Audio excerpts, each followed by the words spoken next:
pastel is the same pigment that you have in oils, acrylics, and watercolors. It's dry.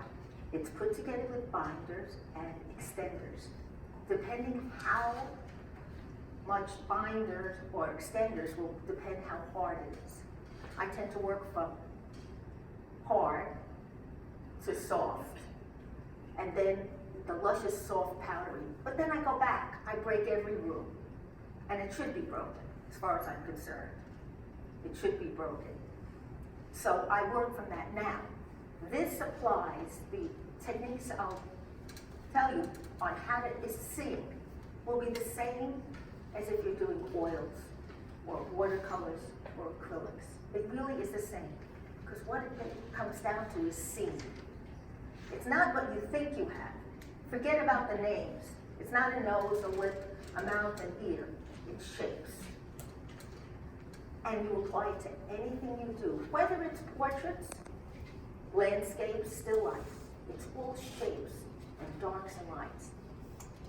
Now there are three parts, in my opinion, to a good picture. The first part is the composition. You have to decide, what are you going to paint?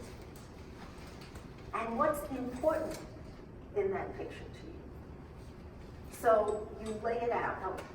I'll show you. Oh, I didn't say, I missed the point. I'm going to be working on Canson paper before somebody asks me anyway. Canson, I feel, is the workhorse of pastel papers. It's much maligned, but you can brush off 20 times. I did a portrait of 8 people in the family, and they wanted this baby, and in the baby, they liked another picture. I wiped it off 7 times. 7 times. And I still was able to do it. And it came out. So I'll pass around. This is Canson. I work on the smooth side. So I'll pass that around. Now, there are very many others pastel papers. There's sanded papers. And pastel tends to be very versatile. I'm an impatient person. And what's wonderful about pastel is that you can jump right in and do things. You don't have to wait for it to dry or to layer it. I mean, you layer, trust me, you layer. You do layer and glaze over. But I'm impatient with that, and you really can get in the immediacy. You also can dissolve it with alcohol, water, and turpenoid. So depending on the paper you're using or the ground. I mean, some papers, like this paper, you can put a wash on. There's a whole bunch. I'm just going to pass these around so you see the difference in them. And there's so many things you can do. You have a lot of fun. You really do. Just the way you can with oils and acrylics. I mean, even Picasso. There was a big exhibit of his at the Guggenheim, and he had these big oils, and he drew over them with pastel and charcoal. And I went, yes, okay. To get a different effect. So use your medium. It's only a tool. Don't let that tool control you. You control it. Just remember that, and don't be afraid of what you're using. So here's some different sanded papers. You can feel it. Sanded. Here's Canson. I'll put some on side of Canson, some more sanded. And here and there and everywhere. And all right, so I'll get back to the 3 parts. So you want the composition. How are you going to lay it out? What's important is that your eye is not stuck in one spot. That there's not one thing where you look at it, your eye's just there. You want to get your eye moving around the picture. That's what makes it interesting. You do have to know where you want sort of the center part of it, but you want objects, diagonals, whatever, to move your eye around. Cézanne was notorious for going out, plein air painting, and standing there for a day and not putting a thing on his canvas. I think it was Pissarro who went with him, and he'd be, and Cézanne would be standing there. He was processing what he wanted to do. It's okay. you're first working from here. Okay, so you want to get your composition down. The second part is your drawing. Now, what is drawing? People go, no one has it. Well, what drawing is seeing. Not what you think. It's not the lips and the nose. If you look at it and say, oh, I'm doing your nose now. No. Look at the shapes. When you forget the names, then you start to really see relationships of shapes, one shape to the other, both on the face and outside the face. Relationship of this shape to this shape. And that's where you really start to put it together. I'll go into that in my workshop, certainly. But, and I'll show you here a bit. So you're working with shapes. Now, you are going to make mistakes. Hello, you're going to make mistakes. You absolutely are. And I can tell you, not to be afraid of mistakes, because you do learn from your mistakes. I can tell you, it happens so often to me. I will sit there and start doing a model, or whatever, still life, and I'll say, this is really good. Oh, this is going to be great. Oh, until people see this one. I really nailed this, right? Okay, and then I step back and, I have to get my mirror. I use a mirror. And I step back and I use the mirror to look at it. It reverses. And I look and I go, oh, wait, I'm in the church, I can't say it. I look at it and the nose is this way, the chin's this way, and I go, how can I do this? It's all crooked. I correct it because I look and I see. I see from the mirror what I'm doing, and then I see the model, so I correct that. And often, I like 3/4 views. You know, like this, so you don't see straight on. I think it's a little more interesting off to the side. And I found that both eyes, one thing I make mistakes, is that getting them aligned.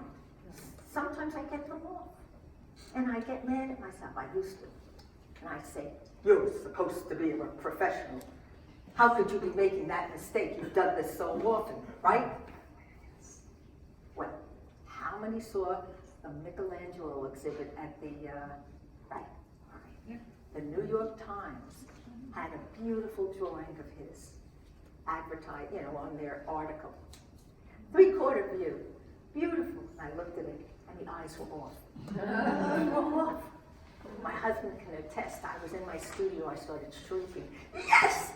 If Michelangelo can make a mistake, I can make a mistake. You can make a mistake. We all make mistakes. You look at it, you correct it, and you move on. Okay. That's the whole point. We're not robots.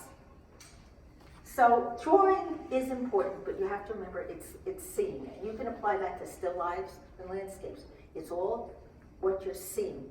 Your eyes are seeing. The last part is value. And I'm sure you've heard the old saying, value does the work and color gets the glory. And it's true. On the side of the face, I'll put Jerry up, like you have a shadow along the side of your face. You can use 20 different colors in that shadow. I mean, if they're the same value, in other words, the same darkness or light, it will work and it'll be more exciting.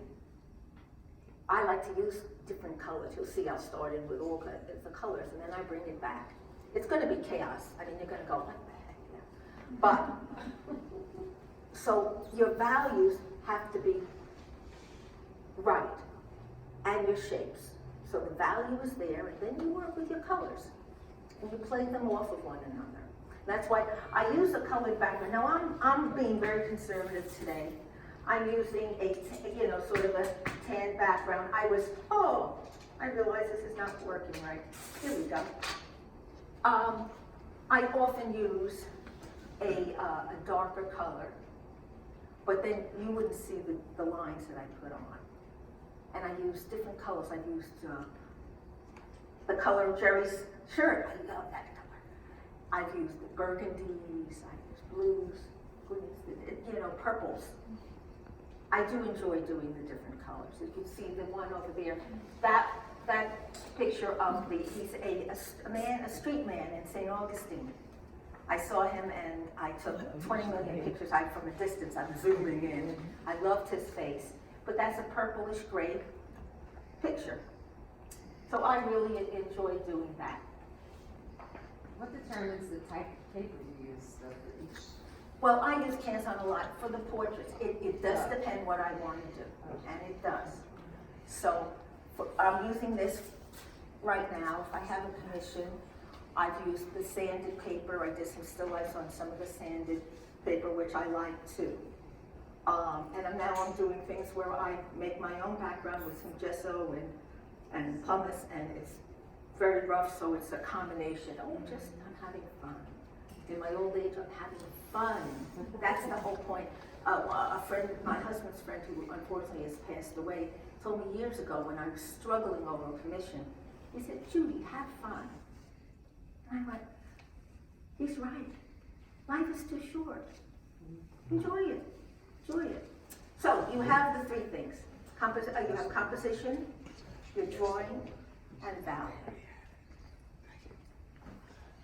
The most important thing is to be yourself. To be who you are. I love this quote. I use this quote all the time. Be yourself because everyone else is taken. Oscar Wilde, and it is true. You will see Judy Leeds be herself.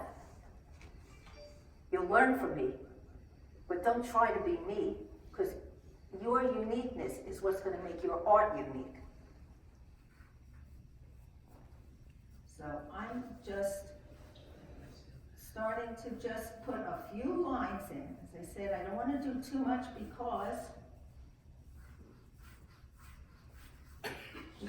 you'll fall asleep on me. And Jerry has great skin color. Like when Glenda showed me, sent her picture, I said, "Oh yeah." She says, "What do you think?" Because I asked to see the picture of whoever was sitting, just so I can maybe, get an idea of the color scheme and the paper. And she has great skin color. So you might see me fooling with that. Now I'm saying here, just as an example, I'll look where her part comes right down with her eye. It's all relationships, one thing to the other. Are you able to see? You want to come, you move over, so it's all the relationships and where her eye comes over the end of her mouth. So I'll put a few spots in, and I can assure you, honestly, that after a while, it will all go off, and I'll have to bring it back in. Okay. Let me see. Okay. I think I have this going. And I want to get some more. I want to get with my charcoal a little of the darker end of it. It's purple and brown. See these, they're the same value. But when they go down on the paper, they might be a little off, so I'll adjust it.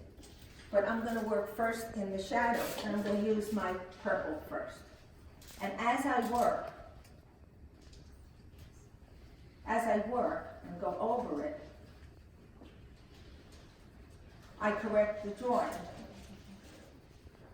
Just hitting this a nice little shape, and I see that you see more of her forehead here, and so I'll move it up a little bit.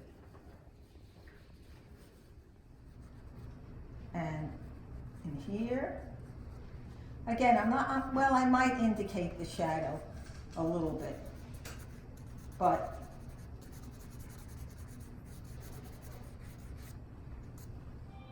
blonde hair. There's like a greenish to blonde. There's a little greenish, and then it goes. Now, what am I gonna do? I wanna play some of this color. And it's, there we go. And the color, it goes a little bit off, and I might use my finger here because it's still lighter. I go stumble over. And what's behind here? I had the best color. Where is it? Come on, generally at the end. Let me just get a little bit of the color in her cheeks, because I have to get the, and as you go towards the eye, it gets a little cooler. I admit it. I do edge towards, however it is. It is cooler down here. All right, the glasses. First, I do what's underneath. And she really has, it goes cooler. Do you see, can you see how it gets a little cooler up there?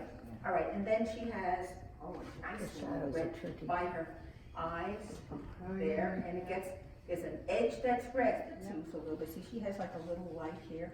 You just look, the shapes, forget about this. And, you know, down here, and I'll get to the eyes. Trust me, I will. I have, 20 minutes.